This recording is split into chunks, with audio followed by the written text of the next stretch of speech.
নমস্কার বন্ধুরা, বাড়িতে কিভাবে টুটি ফ্রুটি বানানো যায় তার রেসিপি আজ আমি শেয়ার করতে চলেছি। আমি এখানে অর্ধেক কাঁচা পেঁপের ব্যবহার করেছি। পেঁপের খোসা ছাড়িয়ে নেব। এখন পেঁপেটাকে এইভাবে মাঝখান দিয়ে কেটে নিচ্ছি।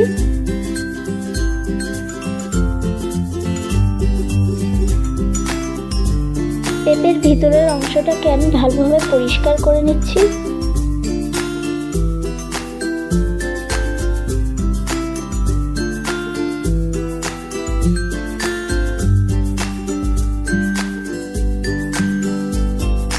পেঁপেগুলোকে আমি সরু সরু ভাবে কেটে নেব।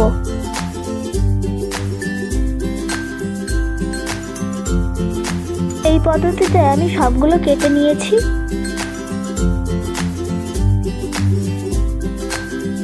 এখন আমি পেঁপেগুলোকে টুকরো টুকরো করে নেব।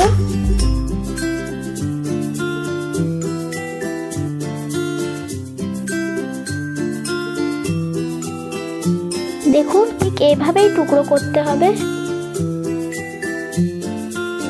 সব পেঁপেটাকে আমি এইভাবে টুকরো করে নিয়েছি।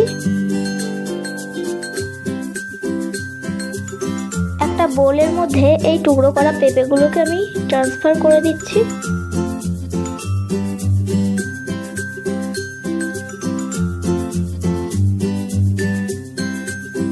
এখন এগুলোকে জল দিয়ে ভালোভাবে ধুয়ে নেব।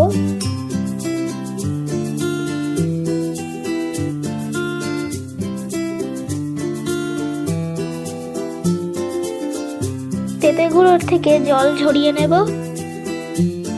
একটা কড়াইয়ের মধ্যে 2 কাপ জল নিয়ে নিলাম। জল একটু ফুটে উঠলেই চপড করা পেঁপেগুলোকে দিয়ে দিতে হবে। পেঁপেগুলোকে 5 মিনিটের মতো সিদ্ধ করে নেব।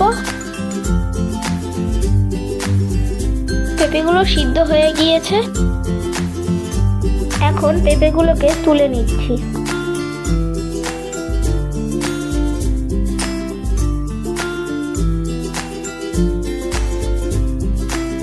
পরের পর্যায়ে 1.5 কাপ মতো জল আমি কড়াইতে দিয়ে দেব। চিনি দিয়ে দেব 1 কাপ মতো। চিনিটাকে জলের সঙ্গে মিশিয়ে একটা শিরা তৈরি করে নেব।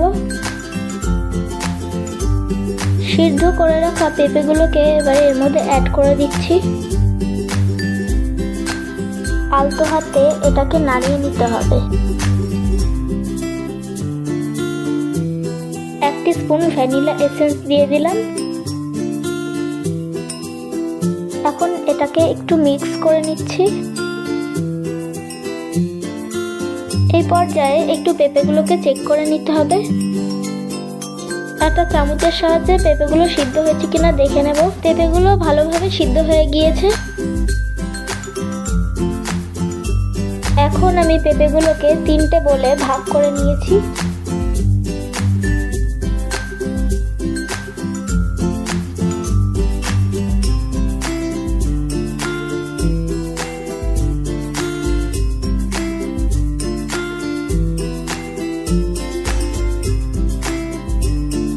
আমি এখানে 3 রকম এডিবল কালার ইউজ করেছি। রঙের মধ্যে আমি নীল, লাল এবং কমলার ব্যবহার করেছি।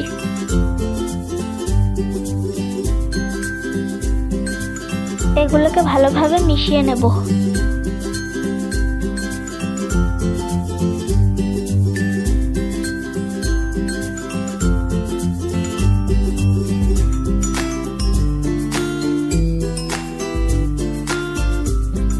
এগুলোকে মেশানো হয়ে গিয়েছে। এগুলোকে ওভারনাইট রেখে দেব। ওভারনাইট রাখার পর 2 দিন আমি কড়া রোদের মধ্যে শুকিয়ে নিয়েছি। ফিরে এলাম 2 দিন পর। এখন আমাদের টুটি ফ্রুটি সম্পূর্ণভাবে তৈরি। কেক, আইসক্রিম, বিস্কুট প্রভৃতি বানানোর জন্য এই টুটি ফ্রুটির ব্যবহার করতে পারেন। বাড়িতে এই রেসিপিটি অবশ্যই একবার ট্রাই করতে পারেন। আর যদি আমার ভিডিওটি আপনাদের ভালো লেগে থাকে তাহলে অবশ্যই লাইক, কমেন্ট আর শেয়ার করে দেবেন। আর হ্যাঁ, সাবস্ক্রাইব করতে ভুলবেন না যেন।